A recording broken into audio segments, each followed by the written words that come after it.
Nandito tayo ngayon sa Calajan Ridge. Muling pagbisita. Meron kami sanang i-offer sa kanila ni Tatay Manuel na gustong mapabuti yung kanilang tuluyan. So, ang gusto po namin sana mangyari ipatiran sila doon sa dating tinutuluyan ni La Ana Mariano doon kasi wala naman po doon tumutuloy.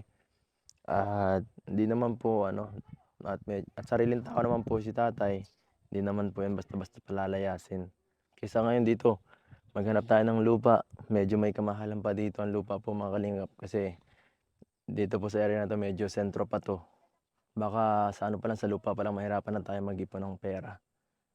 So, tatanungin po natin ngayon sila nanay kung ano pa ba ang nila. Kung gugustuhin nila to, hindi mas maganda. Kung hindi po, irerespeto natin yung kanilang ang decision Kasi mas okay na po yung mas mailipat sila dito kasi magtatagulan na po. At hindi natin pong gusto na bagyuhin sila dito. Yun ang pinaka iniiwasan natin sa kanila dito mangyari. At safety ng mga anak niya rin yung isa sa atin pinaka ngayon, priority. At andito po tayo sa bahay nila. Tanungin natin kung hanapin natin sila. Tao po. Tao po. Parang ulang tao Huy, ang ginagawa niyo dito? Kanina pa kayo dito? Nakikimarites kayo dito, nakikipag-ano kayo Kasama mo lang kami, kuya. Nakikipagkapit bahay kayo Nangangapit bahay kayo. Nasaan sila? Saan yun? Saan? Hindi mo alam, tatanungin to daw. Nagtatawag na po si Reggie. Tao po. Tuloy po. Hello po, Nay. Oh, grabe. Kain po. Sige po, sige po. Alam niyo po kung nasan si Nanay? Andiyan na po, pigahabol na po ng apo ko. Sige po. Yan na po. Ayun pala pa ako, nagkain po kami. Bago pumunta rito nila Hana. Layo nito ngayon na ako nakapunta dito sa lugar na to. Ang init. Kaya nga, mahigit medyo makulimlim mo. Masyado mabilad kayo. Hindi naman kayo nahihirapan sa pagganyan, Nay. Hindi naman. Dami nyo pang asigasuin, Lahat ito tatapusin nyo. Tapos pag ubus na ako dyan. Itong buong ito? Yan, oo, ano pa. May kawayan na maliit. Hanggang doon po sa maliit na kawayan na yun. Layo pala nila, lawak. Isang araw niya kang gagawin yan. Isang linggo yata yan, mahigit. Ito lahat nito. Kayo lang may gawa nito. Yan ko kahapon pa. Tsaka yun pa. Ang dami na po. Kahapon pa. Isang na yun Pati ito. Nagsimula dito. Ikaw marunong kayo magawa? Hello po, kaya. Ikaw si kumag-aaral na. May-ari naman yan. Anong pangalan mo, kuya? Jomar Adan. Si Sir Jomar. Sila pala nag-ano Kahapon dito. pa po sila naghimay ng mali. Nagipot na sideline sila nanay din dito Salamat kay Sir Jomar. Ganun na inaabutan ganun, inaengkwentrong ganun sa Babawiin daw. paglingap. Pero sabi nila, pwede naman daw, kung gusto niyo daw, pwede mo daw silang kausapin. Hindi po, mahirap po ang ganyang usap, Nay. Ganun ba yun? Ang basta wala kang titulong hinahawakan, wala kang karapatan sa isang lupa. Yan po talaga, kahit gaano kabait yan. Pagka nagkagiripitan na, wala tayong magagawa. Pagka wala kang hinahawakan, talaga. Kaya, Pero dapat malaman din natin kung kaninong lupa talaga ito. Pagkakiritan sa may Kilabaro. Pero nga sa akin, mas makakatipid tayo pag ito kasi mahal na rin dito Medyo na rin yung yan Kayo po, magdesisyon kayo kasi 60, wala pang 60 na iipon ko dito, mga pa lang ito. 20. Dagdagan ko na lang ng konti, ganun. Pag ganun man, ay di mas maganda kung kahoy lang ipapagawa dun.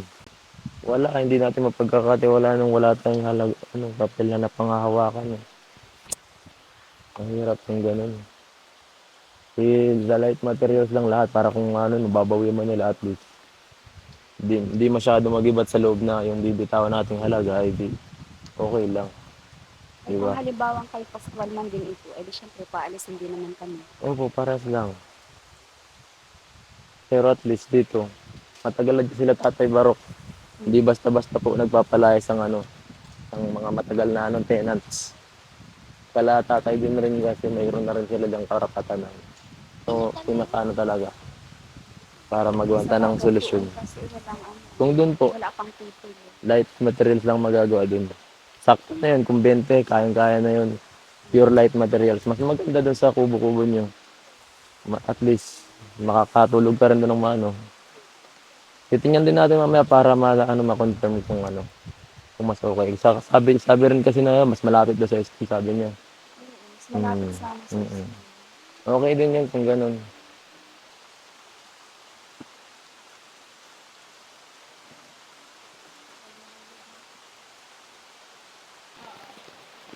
Okay.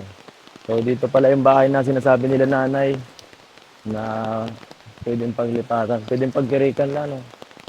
Kung ganun na, hindi pwedeng ano lang, kahit simpleng ano lang muna. So dito pala yung sinasabi. Dito daw po. At dito.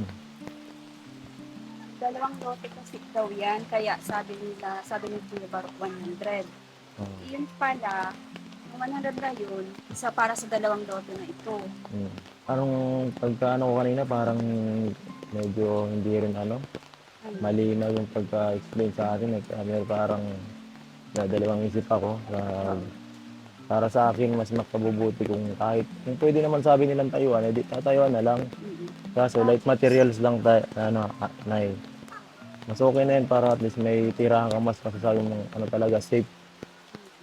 Kasi kung ano ganyan man, hindi rin natin pwedeng sabing sa kanila kasi medyo malabo, wala silang pinangahawakan eh. Kaya sabi na nila pwedeng Binili tirikan, din di daw ba? nila. Yun din, magulo yung usapan yung pag ganyan. Eh. Alam ko na mga ganyang kalakaran. Ganun ba yun? Oo, kaya ito, siguro, sabi pwedeng talaga, hindi tirikan na lang. Sa palagay mo, sana ang mas maganda talaga. Parehas lang eh. Parehas lang? Pero kung dito ka mas kumpante, dito na lang tayo.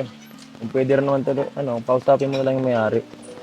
Para tapos, siguro next week, maghanap ka na ng pwedeng magagawa. Tapos, diretso na paayos na natin dito. Layout na natin para dire-diretso. Bilis lang naman yan kasi light materials, mga 3 linggo, tapos na agad yan. So ano at, so nang bahala tiyan, kaya ano ko na lang. Sabi ko pag may mga gusto akong ano, sasabi ko kala Hana para maano sa inyo. Oo. Ano, Ano? narireligo na. Nagpaulo ng mga kasama. Nagpaligo ng mga kasamahan ta. Okay na tayo na, okay na. Oo, sige. Kausap mo na yung may-ari kung ano, pwedeng tarika na ito. Oo. Pwede naman ang lang. Pwede naman. Baka magpabayad pa yun eh. Dayman. Sige. Okay, okay. Pagka okay na na-confirm, ipachat mo sa akin kaya na kung okay ka lang ano. Oh. Ayan po, bago ang lahat, may bibigay ta muna kay nanay. Ano nga pong pangalan niya? Jocelyn. Ay, si Nanay Josie, yan. May bibigay muna po tayong konting tulong. Siyempre ito. Ito po, tanggapin nyo, may galing sa sponsor 1,500 po. Ang gastos nyo po. At yun po yan, meron pa po yan ng 2,000 pesos additional na galing rin sa sponsor. Di ko alam kasi ano na po yan, ang direct message lang sa GCash, nalimutan na. Salamat po sa mga nagbigay sa 2,000 saka sa 1,500. Nay, Salamat po. opo, Nay, anuhin niyo na lang, i-budget niyo na lang po yan kasi hindi naman palagi may natulong na sponsors na kagaya yan. At pagpasalamat na lang natin lahat ng natatamo nating mga biyaya, maliit man o malaki. Maraming salamat Oh. po sa inyo. Sa susunod, pag na-confirm na ni nanay kung okay na, at saka dito na tayo action, ano, kung ano man ang kakalabasan ng mga, ano dito, nangyayari. So ikaw na, ikaw nang bahala. Anong mensahe nyo na sa mga tumulong sa inyo, tumutulong, mga sponsors at saka lahat pa, mga viewers. Maraming salamat po sa inyong lahat, sa lahat ng tumutulong, sa mga viewers po. Gaano kahalaga po ba yung mga natatamo yung biyaya dito sa ating Malaking channel? tulong po ito sa amin. Dati po, talagang hirap-hirap kami. Grabe yan. Ngayon po ay nakakadagdag na po sa allowance namin. Maraming salamat po. Salamat. Buti naman. Opo. Pati May yung mga nagbago po bata ba? na, papabaon ko na rin ng ano ay, Ah. ng mais ayos. Dati, wala silang baon pa minsan. So may nagbago po talaga simula nung dumating tayo sa Opo. buhay ninyo. May mga bagay na nagbago. Kagaya po ng ano, bukod pa dun sa ano pa pong nag ano. Pagkain, ngayon, pati tirahan namin, mababago na rin. Ayan po, grabe. Pasalamat ka. Ay, may nagbigay sa atin na ano. Salamat po, Kuya Edo. Salamat din. Ikaw. Salamat po sa nagbigay sa amin. Ayan mga kalingap, salamat po sa lahat ng sumusuporta, nagbibigay ng mga tulong sa ating mga tinutulungan. At sana po di kayo magsawa na tumulong sa mga taong nangangailangan. Umulan man o umaraw, andito tayo para maglingkod sa mga kababayan natin. At hanggang dito na lang mga kalingap. Salamat po. Bye-bye.